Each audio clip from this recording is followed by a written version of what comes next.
ओम नमो भगवते वासुदेवाय। हर हर महादेव। स्वागत है आप सभी का हमारे चैनल पर। आज के इस वीडियो में हम बात करने वाले हैं सावन मास की पूर्णिमा तिथि के बारे में।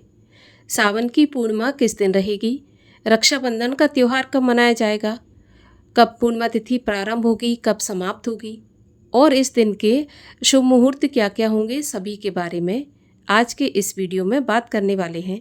तो वीडियो को अंत तक अवश्य देखिए। अगर जानकारी आपके लिए उपयोगी हो, वीडियो पसंद आए तो औरों से भी शेयर करिए। चैनल को अगर सब्सक्राइब नहीं किया है, आप पहली बार हमारे चैनल पर आए हैं, तो सभी प्रकार की व्रत कथाएं सुनने के लिए, व्रत से जुड़ी जानकारियां प्राप्त करने के लिए हमारे चैनल को सब्सक्राइब करके बेल आइकन पर क्लिक अवश्य कर लीजिए। तो आइए शुरू करते हैं आज का वीडियो। देखिए, पूर्णिमा तिथि देवी देवताओं को समर्पित मानी जाती है। जैसे अमावस्या तिथि पितरों के लिए होती है, पूर्णिमा तिथि देवताओं को समर्पित होती है। इस दिन पूर्णिमा का व्रत, चंद्रदेव को अर्घ और सत्यनारायण की कथा का विशेष महत्व होता है। कहा जाता है कि पूर्णिमा का व्रत करने से मनुष्य को संतान सुख, धन धान्य, पद प्रतिष्ठा का लाभ होता है। पूर्णिमा का व्रत करने से और चंद्रमा को अर्घ देने से मन को शांति प्राप्त होती है। अगर किसी का मन विचलित रहता हो, माता से संबंध ठीक नहीं है, संतान से दुखी है या संतान नहीं हो रही है, तो उन भक्तों को निश्चित रूप से पूर्णिमा का व्रत रखना चाहिए। इस व्रत के करने से सुख सौभाग्य में वृद्धि होती है, माता से संबंधों में सुधार होता है और अगर किसी प्रकार का रोग है तो उसमें भी राहत मिलती है।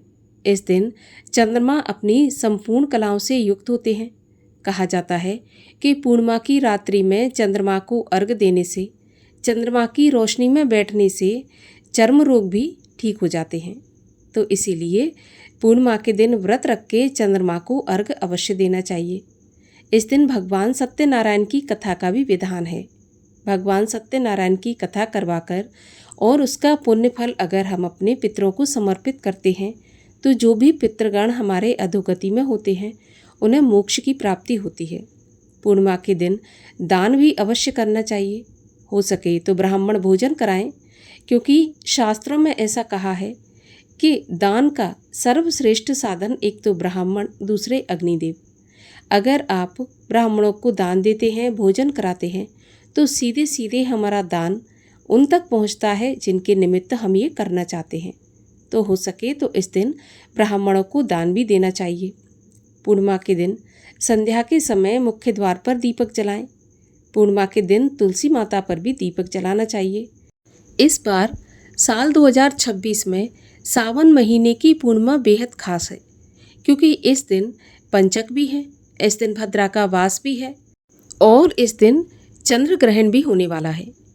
तो आइए जानते हैं कि सावन महीने की पूर्णिमा कब प्रारंभ होगी, कब समाप्त होगी और हमें रक्षाबंधन कब मनाना है, शुभ मुहूर्त क्या क्या होंगे।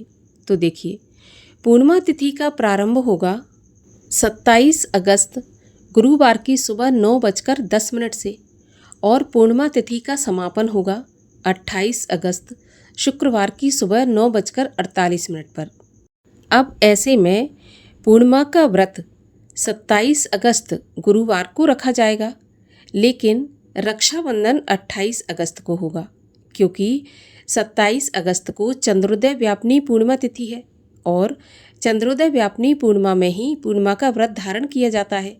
तो 27 अगस्त को पूर्णिमा का व्रत रहेगा। इसी दिन सत्यनारायण भगवान की कथा भी की जाएगी, क्योंकि सत्यनारायण की कथा के लिए 12 बजे के बाद का मुहूर्त ही शुभ माना जाता है। तो इसी दिन सत्यनारायण की कथा की जाएगी। लेकिन रक्षाबंधन 27 को नहीं किया जाएगा, रक्षाबंधन का त्यौहार 28 को मनाया जाएगा, क्योंकि इस समय दोपहर से 27 तारीख को भद्रा का वास है और पृथ्वी लोक पर होने के कारण भद्रा के वास में रक्षाबंधन का त्यौहार नहीं मनाया जाता। तो इसीलिए राखी 28 तारीख को बांधी जाएगी। इस बार सावन पूर्णिमा के दिन चंद्र ग्रहण भी है, लेकिन ये चंद्र ग्रहण भारत में दिखाई नहीं देगा, इसीलिए इसका प्रभाव भारत पर नहीं पड़ेगा। किसी भी प्रकार के धार्मिक कार्य या सांस्कृतिक कार्यों पर रोक नहीं लगेगी। तो इसीलिए चंद्र ग्रहण का कोई भी दोष नहीं माना जाएगा। अब बात करते हैं पूर्णिमा के शुभ मुहूर्त की। तो पूर्णिमा तिथि के दिन ब्रह्म मुहूर्त रहेगा सुबह 4:35 से 5:23 तक, जो कि स्नान के लिए अत्यंत ही शुभ माना जाता है। किसी पवित्र नदी में या फिर घर पर ही गंगा जल मिश्रित जल से ब्रह्म मुहूर्त में पूर्णिमा के दिन स्नान करें। चंद्रोदय का समय होगा 27 को शाम को 6:56 पर। अब जो भी व्रतधारी पूर्णिमा का व्रत रखते हैं वे शाम को चंद्रमा को अर्घ देने के बाद अपने व्रत का पारण कर सकते हैं। 28 अगस्त को राहु काल का समय होगा सुबह 10:30 बजे से 12 बजे तक, और इस दिन राखी बांधने का शुभ मुहूर्त होगा शुक्रवार 28 अगस्त सुबह 5:57 से 9:48 तक। वैसे तो ये सबसे शुभ मुहूर्त है, इसी समय पर राखी बांधें, लेकिन अगर किसी कारणवश इस मुहूर्त पर राखी नहीं बांध पाते हैं तो इस मुहूर्त पर राखी जो भी आप अपने भाई को बांधने वाली हैं उसे भगवान को समर्पित कर दें, और फिर उसके बाद पूरा दिन शुभ समय है, किसी भी समय पर आप राखी बांध सकती हैं, क्योंकि इस दिन उदया तिथि में पूर्णिमा तिथि प्राप्त हो रही है और उदया तिथि सनातन धर्म में मान्य की जाती है। जो भी तिथि उदया में लगती है उसे पूरे दिन मान्य किया जाता है। तो किसी भी समय 28 तारीख को राखी बांधी जा सकती है। रक्षाबंधन के दिन जब भी आप अपने भाई के लिए राखी लाएं, सबसे पहली राखी अपने भगवान के लिए लाएं और सबसे पहली राखी भगवान को बांधें, क्योंकि भगवान से बड़ा रक्षक कोई नहीं है।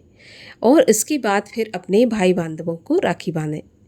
ये थी पूर्णिमा तिथि और रक्षाबंधन से जुड़ी जानकारी। अगर आपको पसंद आए तो लाइक करके शेयर करिए, और चैनल को सब्सक्राइब नहीं किया है तो चैनल को भी सब्सक्राइब कर लीजिए।